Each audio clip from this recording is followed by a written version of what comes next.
Yep. Cord to this computer. All right. Recording. There we go. And I will go share. There we are.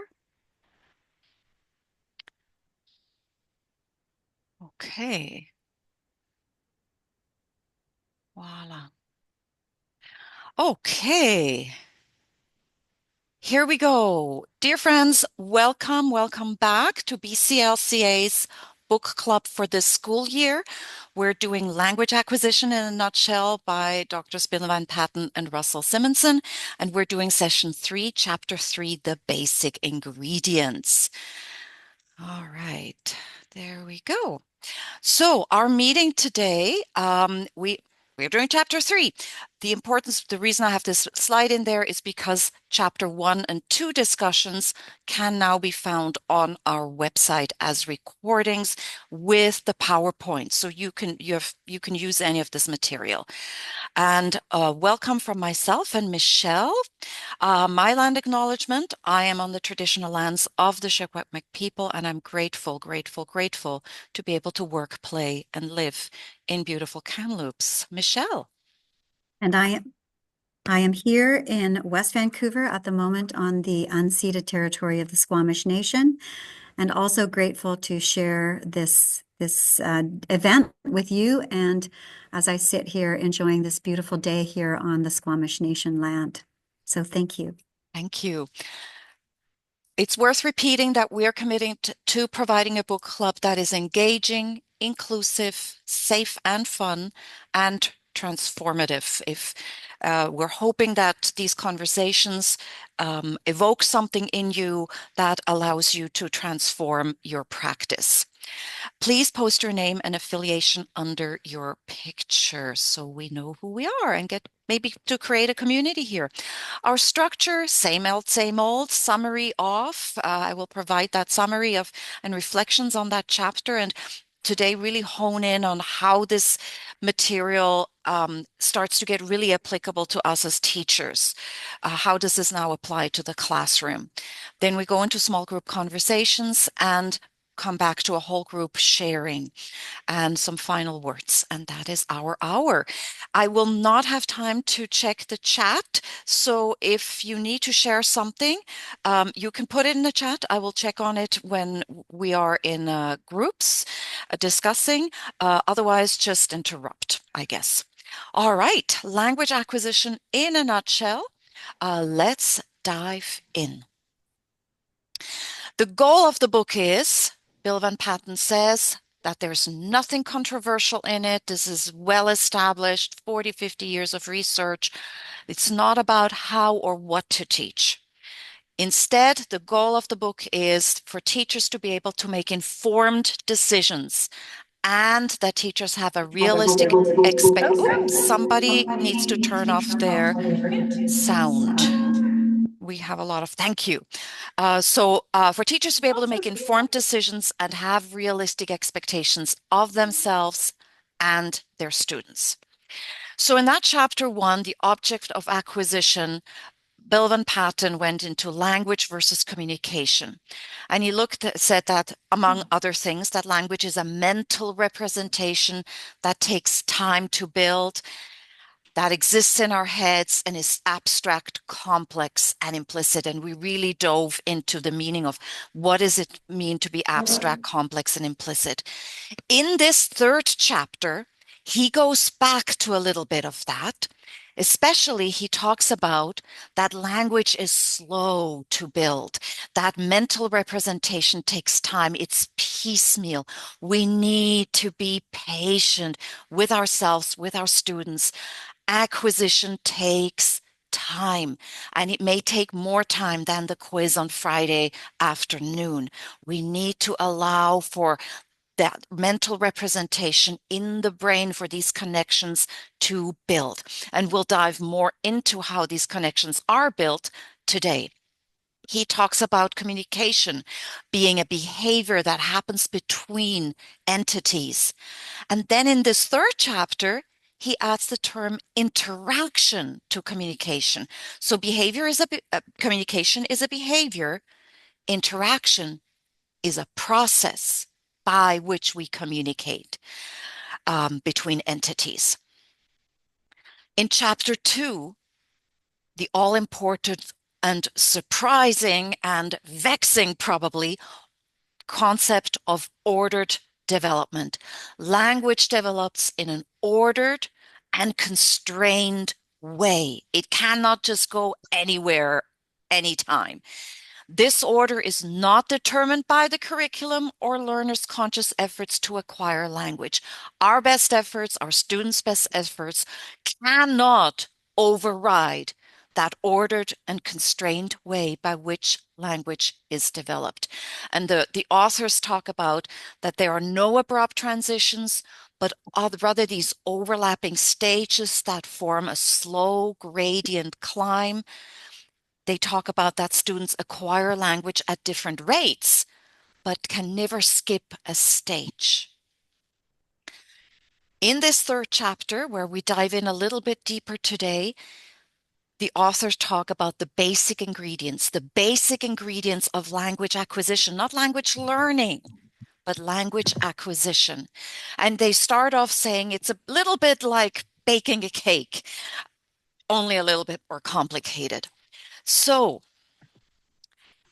they talk about that there are internal ingredients and there are external ingredients that facilitate language acquisition. Let's begin with the internal ingredients. There are two internal ingredients that they highlight in the book, and they always say, there are volumes and mountains of books you can read where they go into much more depth, but this is what's relevant for the classroom teacher. They talk about language-specific mechanisms. It's the mechanism that is needed or required to build a linguistic system. It's that nitty-gritty grammar stuff. And he goes into universal grammar. And universal grammar can be summarized that languages are more alike than we may think. That languages adhere to some abstract and deep principles, and language is constrained and guided by that universal grammar. So when I did the review of language earlier on, I said, yeah, we're going to come back to this. Huh?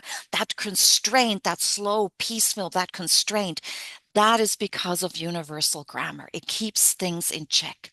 So we have internal language-specific mechanisms in place, and then there are general, broader learning mechanisms in place. General learning mechanisms are in place when you're able to read these three images as birds. None of these images are actual living birds. The one to the very left is an AI-generated image. That bird does not exist, yet we recognize even the very abstract depictions as a bird. And that is thanks to general learning mechanisms.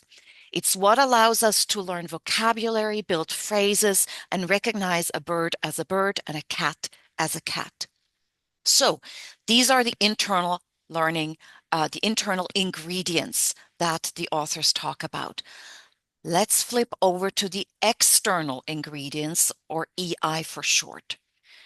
And here they talk about three essential pieces: input, interaction, and disposition. Let's look at them individually. Let's start with input. Input, the authors say, is the most fundamental external ingredient. That is where the rubber hits the road.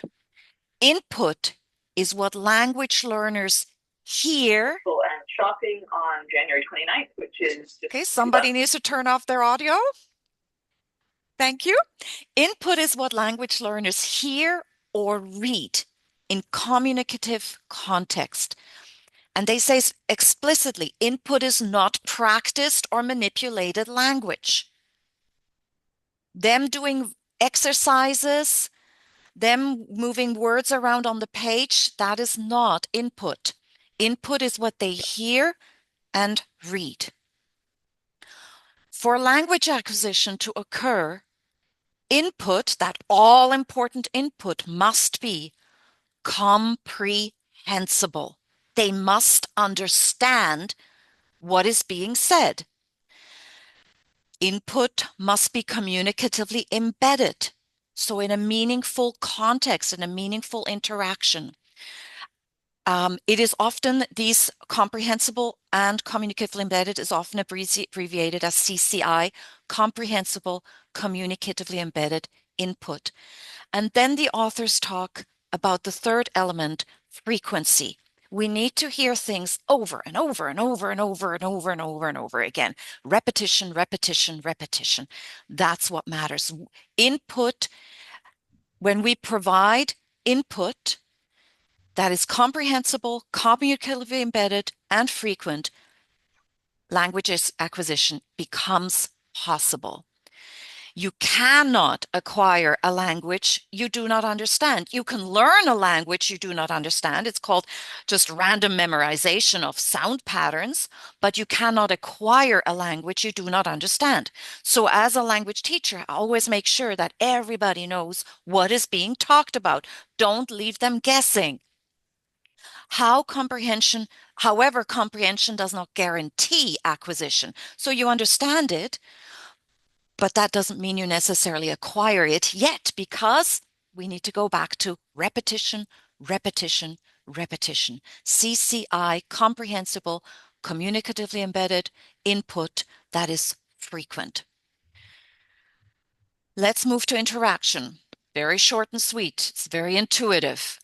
We get it because interaction is the most frequent way learners get exposed to comprehensible, communicatively embedded input, hopefully input that is frequent. Moving on to disposition, their last point. Disposition is the attitude, motivation, and self-perception of the student. Frequent, comprehensible, communicatively embedded input propels acquisition. But acquisition, yeah. Disposition encourages the learner to seek out that comprehensible, communicatively embedded input. It's the disposition that makes them go, I don't want to do this. I can't do this. I'm too stupid. Or this is fascinating. I want to learn more. Give me more. That's where disposition comes in. It encourages students to seek it out. But it's the communicatively, comprehensively embedded, I'm mixing it up here. It's the input that propels the acquisition. Now, here is the great news. Exactly for those students who may start to shut down or have shut down already. I'm too stupid. I can't do it. I don't have a brain for languages. Aptitude and working memory are not related to acquisition. And that is good news. Listen, kiddo, your IQ is very, very marginally correlated to your ability to learn languages. I saw a research that's not in this book, somewhere else. Only 16% of a person's IQ is correlated to how well and fast they can acquire a language. Not necessarily learn a language. We're talking about acquisition in this book. Aptitude, working memory, nope. You can do this.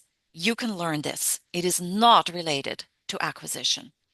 So in summary, the authors talk about internal and external ingredients, those language-specific mechanism, general learning mechanism, input, interaction, and disposition. Now, how does this apply to our classroom situation? The implication is we have something to say about input and interaction. That is where our power comes in. We can't do anything, not anything, but we can't do that much about a student's disposition. They come in with an attitude or they don't. I don't know what to do about language-specific mechanisms or general learning mechanisms. I have no power there. Where I have access and input, where I have something to say as an educator, is in the world of input. I can make sure that my students have comprehensible input. They know what is being said. They are following what's going on in the classroom. I can make sure that it is communicatively embedded. I can make sure that we have that repetition without flogging a dead horse, but that we have engaging, fun, frequent repetition that is comprehensible and communicatively embedded.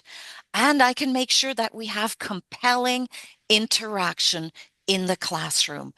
That is where I have access as a teacher to a world that is, 3/5 I can't do much about or anything about. All right. That is my little summary. Michelle, would you like to add anything? Did I forget something or mess something up?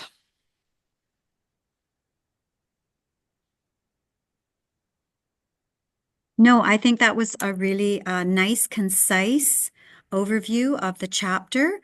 Um, I think when it comes to compelling, Stephen Krashen would also add that input must be compelling, that it must be interesting. And I think disposition, I'm thinking about, does disposition relate to first language acquisition as well? I'm not sure if it does, but definitely what we're talking about is the classroom experience. So it's something that we can consider, but as you say, it's nothing that we can control.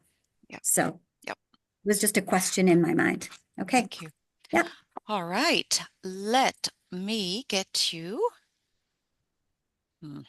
Why isn't this sharing? Share. Come on. Are you seeing the screen? You're seeing the, okay, I don't. You, da-da. How do I get myself back here?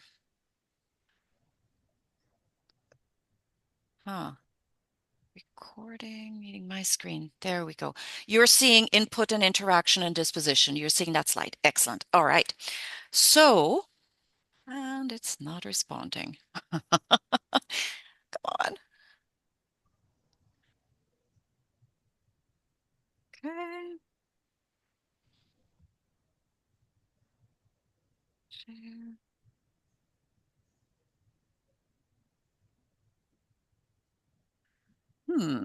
Interesting. There we go. Okay, did that do it? Can you stop sharing and share again? Good idea. Share. Oh, my screen meeting. My screen. Okay. There we go. You're seeing this? You're seeing group discussion?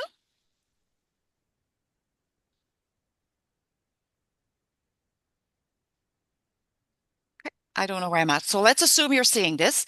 Appoint a leader who facilitates a discussion, a timer, an eye on time, making sure people get equal airtime, a reporter, somebody who reports back to the group, a highlight, an aha, not an exhaustive summary, just a highlight or an aha. And you will have about 20 minutes to do so. Take a picture of the questions that follow. So here are the questions. Ah, look at that. Fill in the gap.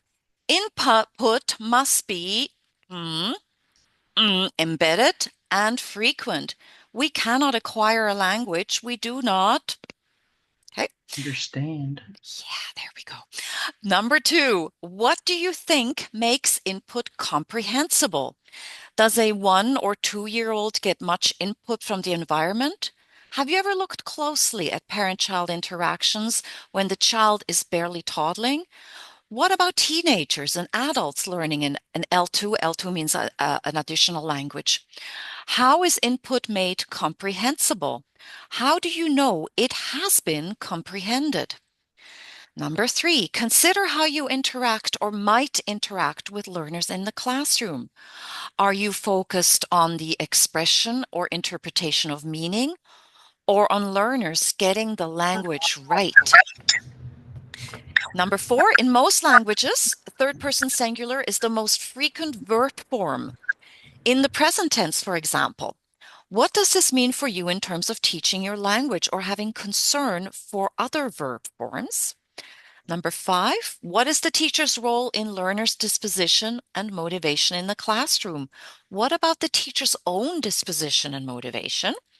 And lastly, if learners' internal devices pick and choose data from communicatively embedded input, does this mean you have to teach things and make learners practice them because they might miss them in the input? Or does it mean you should change your expectations about language acquisition? You can pick any of these questions, and there are even more amazing questions on pages 78 to 81 in your book. All right. I'm inviting you to take a quick photograph of the screen, and then I will put you into random groups, and we will be back we're going to have 20 minutes. Yay. We'll be back in 20 minutes and hear what insights you gained or questions you may have.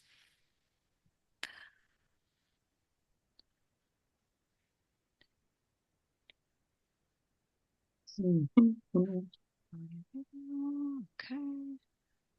More. Here we go. Breakout rooms.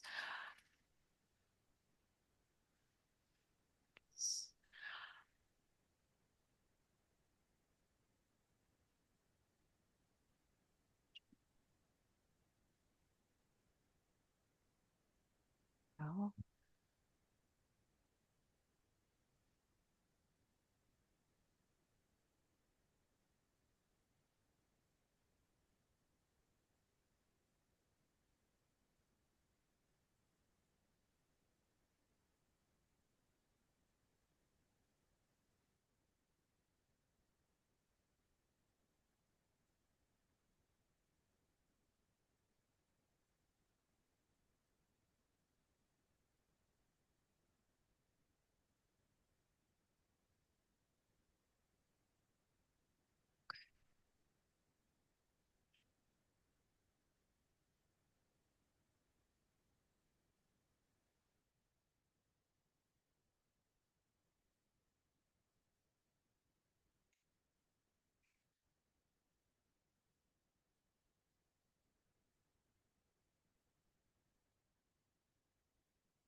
Kanske det sånt.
again.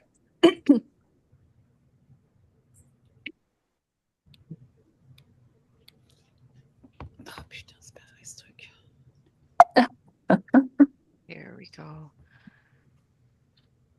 On a entendu. Michelle's back too. Wonderful. Michelle is going to lead us through the discussion. Okay, well, first of all, I'll just comment on my group. We had a really good discussion.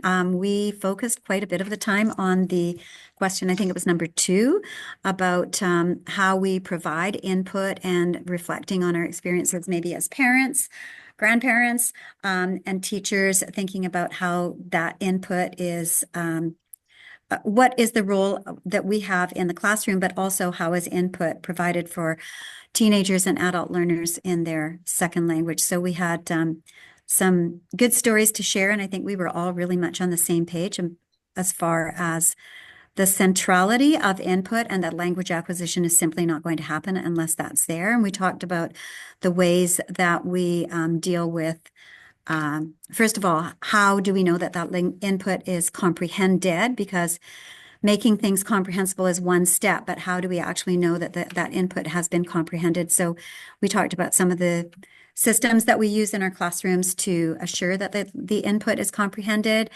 We talked about the interesting fact that the third person singular was the most common form in most languages and why that happens. We talked a lot about child language and how parents speak to children and they slow their pace naturally. They limit their vocabulary, again, high frequency words that are important to the context of the child and, in care, and speed. So I guess that's part of the pacing, but the way that we limit our speech and we often narrate. I'm not sure how many of you are parents, but the fact that we narrate, oh, mommy is making cookies now and daddy is, whatever, daddy is watching the game. I don't want to sound like stereotyping here, mommy and daddy. But whatever the parents are doing, there's often that, I'm telling the child about what I'm doing. And so that maybe that's typical of many different languages and that's a natural way of communicating with small children. So interesting. We also talked about the disposition and how we can maybe not change a disposition, but add some motivation. We talked about different strategies that we're all using to try to motivate our students, help them to see themselves as capable language acquirers who can contribute to, the discourse of the classroom or to the community in some way, that there are ways of accessing input outside of the classroom by making available class libraries or the sort of real world homework kinds of things like, you can do a bingo, like we've done that sort of bingo, like watch a movie in French and listen to a song in Spanish, and they can create a little bingo game where they cross off a row and they get a cookie or a sticker or something like that. So different ways of motivating them by having them take part in other tasks that will allow them to get that additional input and maybe overcome some of the shyness or reservedness or whatever it is that is part of that disposition to not sort of propel themselves into the world of input. So that was a report from our group. And having said that, any comments on those questions or any other questions that came up in your groups?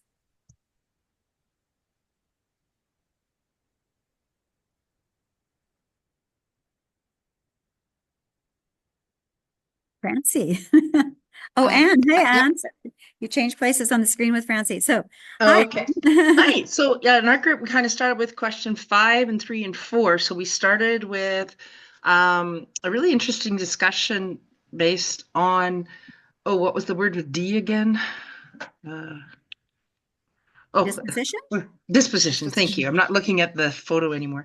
So we found that we've had success. Leah and I were both doing TPRS, and Rebecca's doing French immersion with littles, and she's using a lot of TPRS without realizing it, in the sense of limiting the vocabulary, making sure everything is comprehensible and compelling and repetitive. And what we found, I think for Leah and I, with our beginner French students who don't necessarily want to be in a French class, with TPRS, we've had our learners accidentally learn despite their disposition to refuse to learn. And so today was a success where doing a conversation, um, my fellow passed, and then he kind of looked at me like I really tricked him or something. Like he looked at me like, what just happened here? And and then he said, well, then he kind of stopped us off and decided he was going to do his final project after all. He just had to write a couple paragraphs about himself and his family. But I was like, yeah, get mad at me. Go for it. Show me what you don't know. Yeah. So I think so a lot of that we came around in our discussion was having created a safe space, modeling silliness, modeling mistakes, limiting the vocabulary, and a lot of it was about the energy that we bring to it and the acceptance we have. Like it's more on making sure they get it, like we're correcting it, but more important, we're making sure they get it at every step of the way. And I think the curiosity, like being interested in them and getting them to be interested in us and in the culture that we bring to it. Yes, absolutely. Creating that, what I call the community discourse, where everybody has a role to Yes. play and everybody has a part, and everybody's opinion is valuable, and we want them to stay in that safe place where in our group, we also talked a little bit about Stephen Krashen's theory of the silent period, where, if they really truly are listening with the intent to understand, then there is naturally going to be that silent period where we can't force the output. And so to give them that safe space to take the time they need to be able to contribute to that community discourse when they're ready. So thank you. And also the other thing to comment on Van Patten's part of his theory or his, I guess, the work and accepted theory about language acquisition is the fact that it is implicit and unconscious. So in spite of your learner who does not want to learn, he is going to learn anyway because it is unconscious. And that's the best way that we can provide that input where they don't even know they're learning. They're just participating or taking part in a story or a conversation. And the learning is like, it just happens because we trust the process. I think I saw Tyler's hand up next and then Brianna. Tyler, yes. Thanks, Anne. Why, hello. Yes. Hello, Michelle. Hey, Tyler. Hi, I took your course down in North Van there and camped and bicycled to the course each day. So I really appreciated that time. Thank you, Kukuksht.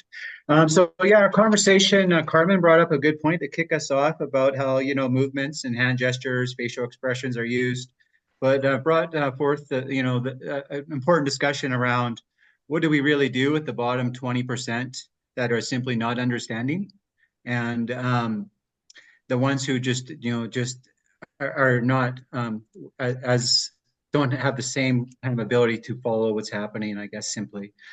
So we talked about how there's the Matthew effect, which is something I'm not familiar with, but basically it's the lower grade level situation becoming further escalated through frustration, and then how the motivation can become further compounded into loss, and so how do we looked at this question, like, what do we do to make sure as educators that that bottom 20% is understanding, is being ethically fully being brought along. And then the conversation got interesting because in French immersion, you're going into some pretty tricky subject areas around sciences and ancient civilizations, and you're covering off, sorry, the old words, the old PLOs, whatever, but you're covering off all those things, and to make sure that you're doing it in a way that you're really bringing them on. So what do you do, and what are some solutions? And we kind of went with, back to the compelling piece, making sure, try to continue to work on the compelling piece and also rapport, developing connection. And I think with the disposition, for me, like, and my contribution of that was I'm working with Indigenous learners, and I really have to start there. It seems like because of the intergenerational traumas around schooling and whatnot, I have to first, before I can start teaching, reduce anxiety, because our learners, when they experience anxiety, shut down, right? And so that to me is the most important piece. But yeah, so I'd love to hear, moving forward, where are you guys going, or what solutions have you found for that 20% or so, the ones that aren't following. And again, as the subjects get trickier and it compounds. Thank you. Thanks, Tyler. So much good stuff in that. So much to address in your comments. Would anybody like to respond? I have a couple of ideas, but I'll wait for the group to make some suggestions. One thing I've done since we've come back from COVID, and I think about 3 years before that, recognizing the First Nations people in my classes and in our school, I'm fortunate enough to have people who can come in and teach about the medicine wheel, the power of the number 4, and Indigenous learnings and the principles. And they come in, and then we follow that up with a smudging. So it takes a full period. I try to do it within the first week of our class, acknowledging that we're on the Indigenous territory, and at the same time that I'm teaching colonial languages. So once you figure that out, you can't really not acknowledge it. And I've found that has done a lot to bring myself closer to the elders in our community as well as the students. And they love that I took a course a few years back to try to learn some Secwepemc. It was only 4 days, so I've forgotten absolutely everything. But it was really eye-opening to go back to remembering, like having to learn how to say yes and no and really simple things. But forgetting how to say no actually got me closer to some of my First Nation students because they taught it to me when I couldn't. Like I remembered meh being yes. I actually thought it meant fantastic, but then I found out it really just means yes. And then so this one student just said to me, "Oh, te." Oh, okay, yes. And then so then I went cooks jam but that fostered that connection. I'm not sure if that's helping you, Tyler, but the idea, if you have someone who can come in and do a smudging, because I'm qualified to do smudging, I'm just not comfortable because I don't feel I bring the background to it. So I can smudge myself, my family, no problem, but I wouldn't do it for the class. I prefer to bring someone else in who can do the true reconciliation with that. Thanks, Sam, for that. Anybody else have any ideas? Or Brianna, did you want to speak to that? Okay. I think, for me, one of the things that I've been thinking a lot about over the last couple of years, and Francie encouraged me to do a presentation at BCLCA last spring on the decolonization of language teaching. And I think, there may be some ideas, we can talk about that another time, but just looking at, what sort of, I don't know, I can't think off the top of my head of a specific thing that I can say to you, but I would say that for those learners, that 20% or whatever it happens to be, Indigenous or non-Indigenous, I think putting them at the center of the conversation in some way. I've had some very, very difficult classes, like really difficult classes. And by co-creating stories around those students' experiences with the students, limiting vocabulary, limiting, going so slow, tons of repetition, but encouraging them to co-create these stories with me I have found that to be a way in, and it's worked like a charm. It's a lot of work, and you have to go slow, and your expectations are going to be different. But I found incredible success when we have this community where we share our stories and we slowly draw those stories out of each other. But again, keeping within the confines of what we know about comprehensible input, and it has to be communicatively embedded. I mean, it honestly checks all the boxes, that kind of a strategy. And I think I've not had a student that didn't buy in after that experience. So it may be an option for you, something that we can maybe discuss at another time. But even your content, I think, in French immersion is how can you do it through story? How can you have student actors dramatize, your ancient civilizations? Who are the important historical figures in those stories?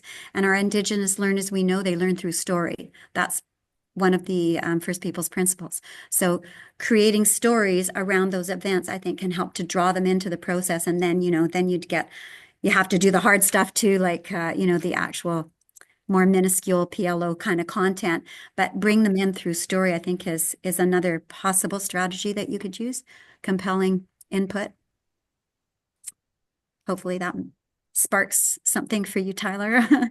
Brianna's next. She has a question before we have to sign off soon. So Brianna, yes, comment, question, contribution.